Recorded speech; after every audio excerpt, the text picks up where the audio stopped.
है तमाशा। तमाशा। भोजा दुनिया एक तमाशा है। भोजा एयरलाइन गिरकर तबाह, 127 मुसाफिर लुक़्मा अजल बन गए, जिस्मों के चीथड़े बिखर गए।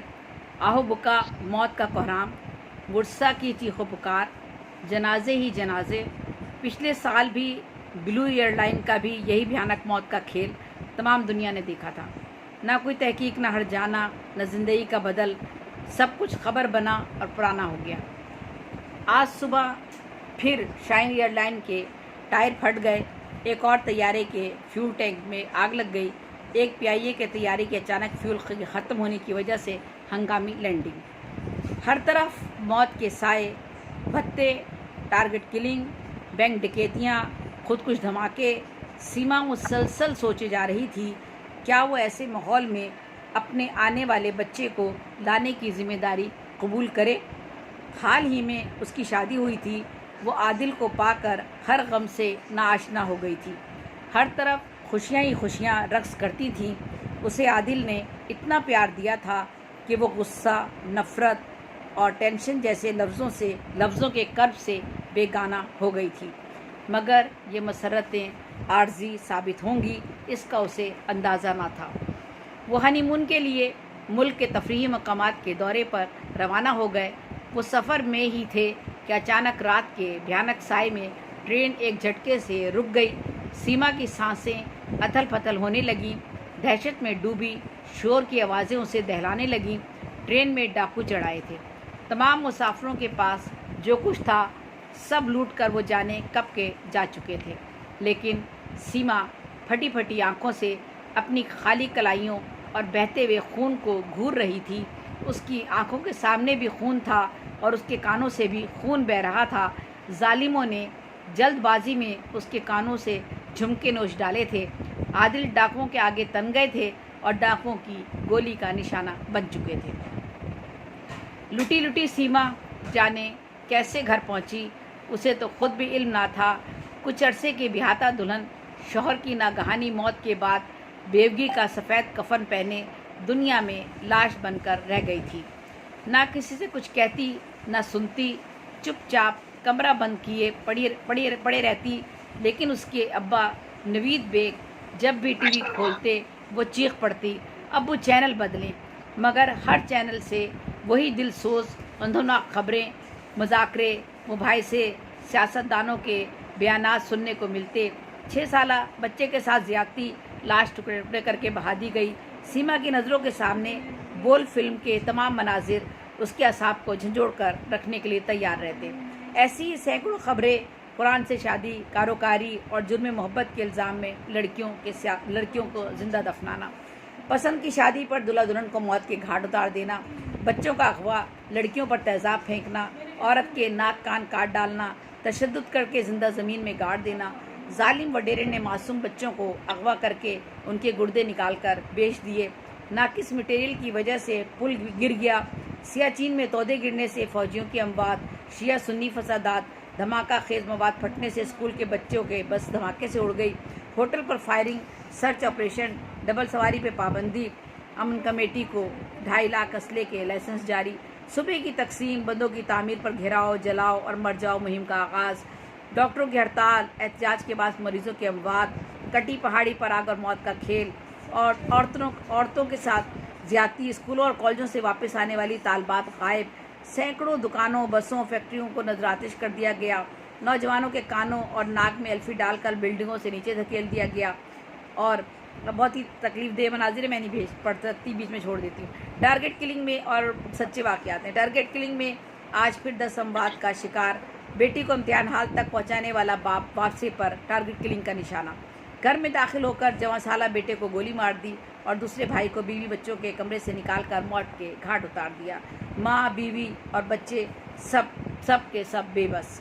पर्ची और भत्ता माफिया ने ताजरों को बेदरेक गोलियों का निशाना बनाया। बसों और कोचेज में लूटमार करके मोबाइल और नकदी छीन कर डाकू फरार।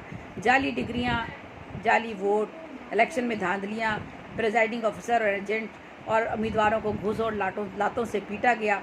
वोटों से भरे हुए डब्बे भी मुलजिम लेकर फरार हो गए। वडेरों, सियासतदानों, पीरों और सरमायादारों, जागीरदारों ने اپنے خلاف لوگوں کو، اپنے خلاف ووٹ ڈالنے والوں کو صفحہ ہستی سے مٹا دینے کی نئی نئی اسکیمیں سوچی۔ پولیس ڈاکو مقابلہ، لیاری آپریشن، پانی کا قحط، بجلی کی لوڈ شیڈنگ اور روزمرہ کی اشیاء اور بجلی کے خوفناک بل، پیٹرول کی قیمتوں میں ہوش ربا اضافہ، بجٹ پر منی بجٹ، نئے ٹیکس، مہنگائی کا طوفان، بے روزگاری، غربت، بھوک سے تنگ آ کر خودکشیاں اور بے شمار جرائم، زلزلے، سیلاب، طوفان، حادثے، پیائیے، ریلوے، بینک، صنعت، تجارت، سب بھی تباہی اور بربادی کا شکار۔ ہر زبان پر ایک ہی بات، ملک کا کیا ہوگا، ملک کا کیا ہوگا۔ شیخ چیخ چیخ کر بدعنوانی اور بے ایمانی اور کرپشن رشوت کے خلاف ثبوت پیش کرتا رہا، کوئی اس کی سنتا ہی نہیں تھا۔ عدالتیں فیصلے دیتی، کوئی عمل کرتا ہی نہ تھا۔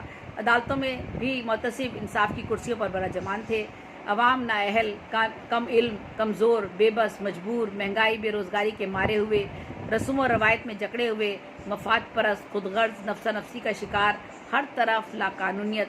جنگل کے بھی قانون ہوتے ہیں، پر یہاں پر کوئی قانون نہیں۔ سیما کا دماغ کھولنے لگتا، اسے زندگی سے شدید نفرت ہو گئی تھی۔ اس کے بس میں ہوتا تو وہ کب کی خودکشی کر لیتی، مگر موت بھی حرام۔ اللہ تعالیٰ سارا ڈرامہ ابلیس کا آپ کے سامنے ہے اور آپ پھر بھی خاموش ہیں، کچھ نہ بولتے ہیں، نہ انہیں روکتے ہیں۔ دنیا میں انصاف اور احتساب نہیں تو آپ کے پاس تو اختیار ہے، آپ خالق کائنات ہیں، پھر اس کائنات کو قبرستان میں تبدیل ہوتے کیوں دیکھ رہے ہیں؟ ان شیطانوں کو لگام کیوں نہیں دیتے؟ پچھلے ہی برس سیما کا منتوں مرادوں سے مانگا ہوا معصوم ایم اے کا طالب علم بھائی سیاسی، مذہبی، لسانی جھگڑوں کی بھیٹ چڑھ چکا تھا۔ ماں صدمے سے دنیا چھوڑ گئی تھی، بڑی بہن معمولی شکل صورت کی وجہ سے جہیز نہیں تھا، یوں گھر پر بیٹھی رہ گئی۔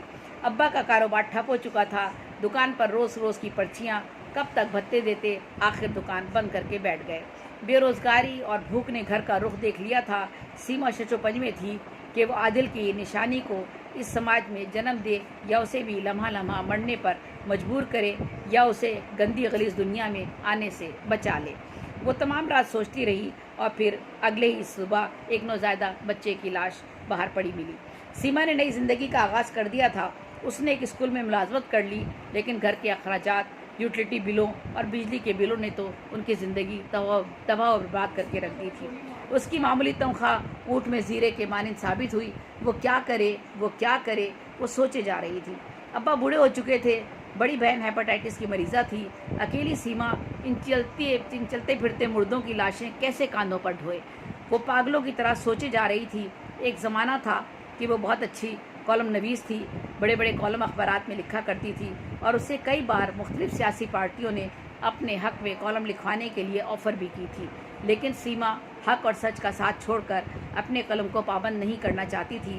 مگر آج اس کے سامنے کوئی راستہ نہ تھا، اس کے پاس بیچنے کو کچھ بھی نہ تھا۔ اس کا جسم، دل، روح سب مردہ لاش ہی تو تھے، پیٹ تو بھرنا ہی تھا۔ اس نے اپنا قلم بیچ دیا اور آج وہ ٹی وی چینل پر بیٹھ کر چلا کر بھتہ خوری، ٹارگٹ کلنگ، مافیا، خودکش دھماکوں، کرپشن، لوٹ مار اور موت کے بھیانک کھیل تماشے پر زور و شور سے دلیلیں دے رہی تھی۔ وہ خوش تھی کہ اب اس کے گھر کی حالات بدل جائیں گے۔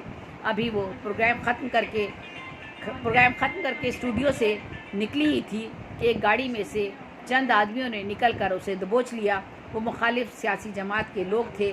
اگلے دن سیما کی لاش ریلوے لائن پر پڑی ملی اور ٹی وی چینل پر ایک چھوٹی پٹی چل رہی تھی۔ ایک صحافی خاتون نے ریلوے لائن پر لیٹ کر خودکشی کر لی۔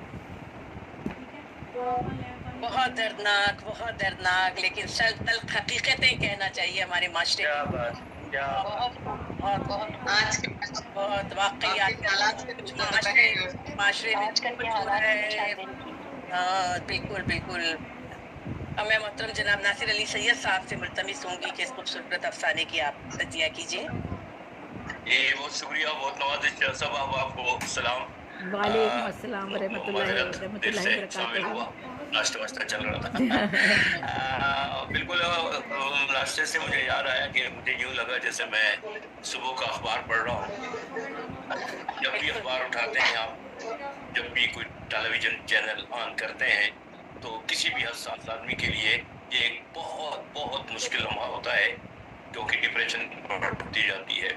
मुझे जेबी जी की खूबसूरत कहानी में बिल्कुल मुझे लगा जैसे मैं अखबार उठाकर और मैं वो खबरें पढ़ रहा हूँ जो हमारे हर अखबार के पहले सफ़े पर मुझे नहीं समझ आती कि ऐसा क्यों वो करते हैं, लेकिन ऐसा होता है। टेलीविज़न पे भी फिर थोड़ा सा उन्होंने कर दिया है कि कुछ चीज़ों को थोड़ा सा कैमफ्लॉज करके दिखाते हैं, अदरवाइज सब कुछ ऐसे ही हो रहा है। क्या इसका अंजाम है, क्या इसका हल है, ये तो किसी के पास नहीं है। जो सच्ची बात है उसकी वजह ये है कि हल उस वक्त मेरा ख्याल है सामने आता है जब आप उस मसले को समझते हैं। यहाँ अल्हम्दुलिल्लाह कि कोई भी ऐसा शख्स नहीं है। यहाँ बार बार एक बात की जाती है, जेबी के अफसाने का मरकज भी वही था। एक किरदार उन्होंने अलामती तौर पर सीमा का चुन लिया, उसके साथ जो हुआ, किस तरह उसकी ज़िंदगी गुजरी, किस तरह उसने ट्विस्ट किया और किस तरह उसका अंजाम हुआ, ये बज़ाहिर एक सीमा नहीं है।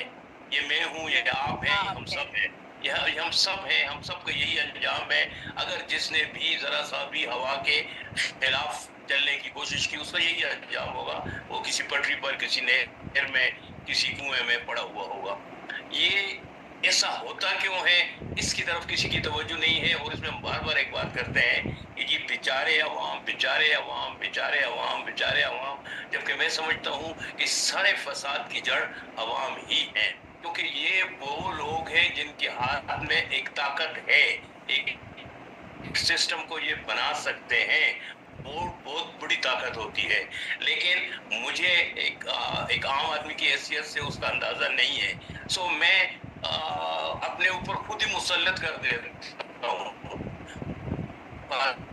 में कहते हैं खुद कर दे रहा इलाजे नीस।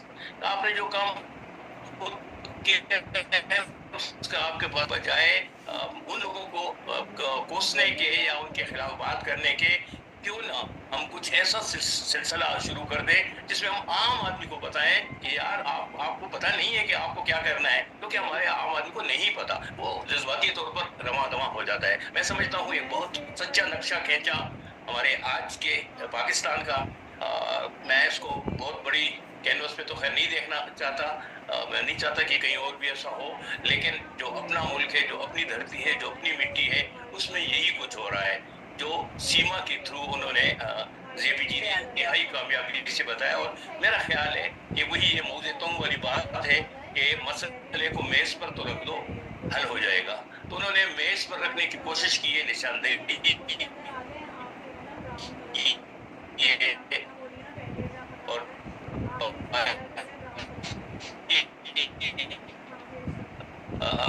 अदीब का, शायर का तहरीर जेबी जी ने बहुत उम्दगी से अपना सीमा के थ्रू, और तो उसका अंजाम फिर क्या होगा। मैं समझता हूँ एक अंजाम भी अच्छी कहानी आज